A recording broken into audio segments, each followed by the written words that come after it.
I'm not able to change your life, but you certainly are. And I have found that it's ideas that literally change everything in our life. In life, you should only ever be doing one of two things. And that is figuring out what you're most passionate about, like finding your dreams in life. And then two, realizing those passions, realizing those dreams. And the first one is much harder than the second one. If you know what you want to do, no big deal. You just commit your entire life to doing it, and you'll either get really close or you'll die trying. What I've learned is that's a great metaphor for life. You want to be in the driver's seat of your own life, because if you're not, life will drive you. Your life comes down to your decisions, and if you change your decisions, you will change everything.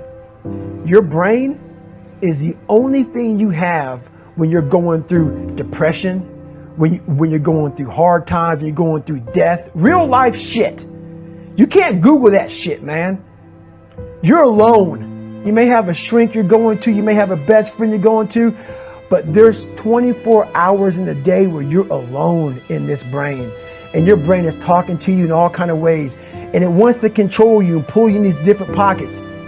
If you can't control your own brain and your brain controls you, you're fucked. You got to tell your brain where you want to go and how you want to go and how you want to get there. You got to control it. If not, it's over.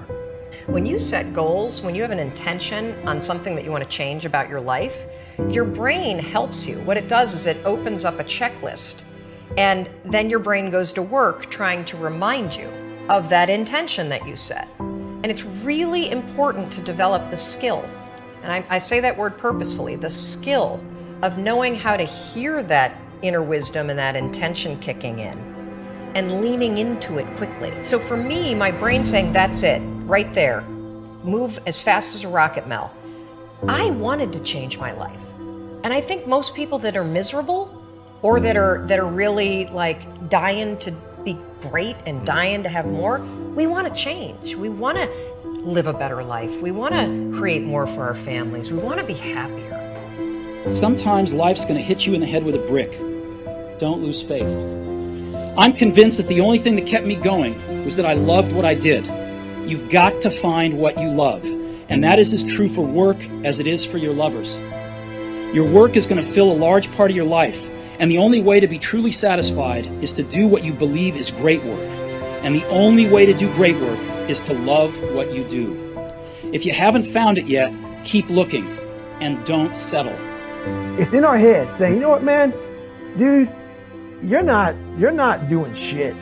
You're not I mean, and it's not putting yourself down. People take this the wrong way in this new society. I'm not saying to put yourself down. I'm saying listen to the truth.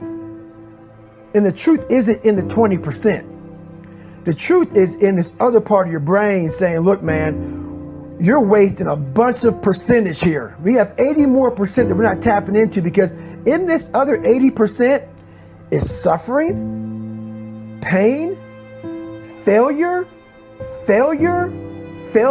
self-doubt, darkness, and then a whole bunch of light.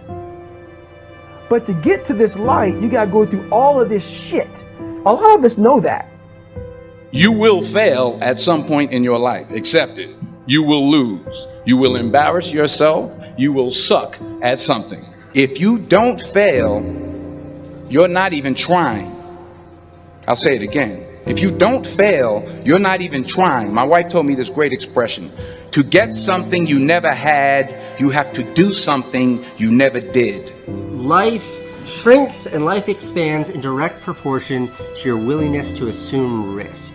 Yeah, I've made some really stupid decisions in my career for my entire career. On a broad plane, they've all worked out. Every time I've quit my jobs, which I've done every time I've had a job, people that I trust most, the people that I love, all advised against it. My dad told me not to move to New York City because it was such a risk. And every time I took these bigger risks, the opportunity for a larger payout was always there. Life is like this super temporary, mega fragile thing. You only get like a nugget of time to really pursue the things you care about. The most dangerous thing you can do in your career, the most dangerous thing you can do in life is play it safe. You may have arms and legs, but unless you know three things. Number one, who are you and what your value is? Number two, what is your purpose here in life? And number three, what is your destiny when you're done here? If you don't know the answers of any of those three questions, you're more disabled than I. You sort of subconsciously compare your suffering to my suffering, and in your own mind, your conclusion is that, well, you'll never complain again in your life because you can't imagine how it would be without limbs. I think the biggest disability that we have as human beings is unbelief. Everything starts with a vision, and a man without vision dies. When you find your true passion in life, I want to be someone that I'm proud of. That I want to look at myself in the mirror because I was so disappointed in what I saw every fucking day. I wanted everybody to love David Goggins. And a lot of people did. I didn't love myself. But I knew a lot of us want to find peace first. So people say, man, you always talk about this suffering and pain and shit. I'm at peace right now because I went through that. You don't find peace first. If you do, Merry Christmas. More power to you. More power to you. I found peace on the opposite end of finding myself. And no one really finds himself without going through trials, tribulations, suffering, accountability. And accountability is suffering. Being accountable every fucking day for doing right for yourself, for the people next to you, it's miserable. It's hard. This was the life that you were supposed to live. But you didn't try. So this is the life that you have. Don't live on someone else's benchmarks. Who can tell you who you should be? Don't let anyone or any situation dictate to you who you are and who you can be. Fight for your dreams, because no one else is going to fight for your dreams except you. It's just how it is. And there is nothing that you can do to stop that. It's what you do after that'll define where you go. The only way to push failure aside is to move ahead, not ignore it, analyze it, and learn from it. Always remember, you will never truly enjoy success until you have tasted failure. But my lesson is this: I don't give a shit. Now listen up. You cannot let a fear of failure, or a fear of comparison, or a fear of judgment stop you from doing what's going to make you great. You cannot succeed without this risk of failure. You cannot have a voice without the risk of criticism. And you cannot love without the risk of loss. You must go out and you must take these risks. None of it comes easy. And people will tell you to do what makes you happy, but a lot of this has been hard work. And I'm not always happy. And I don't think you should do just what makes you happy. I think you should do what makes you great. Do what's uncomfortable and scary and hard, but pays off in the long run. Be willing to fail. Let yourself fail. Fail in the way, in the place where you would want to fail. Fail, pick yourself up, and fail again. Because without this struggle, what is your success anyway? Look, as best we know it, we have one life. In it, you have to trust your own voice, your own ideas, your honesty, your vulnerability. And through this, you will find your way. You do not have to be fearless.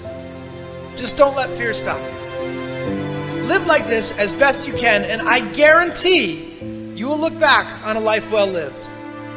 You are capable of greatness in your profession, and more importantly, in your quality of self.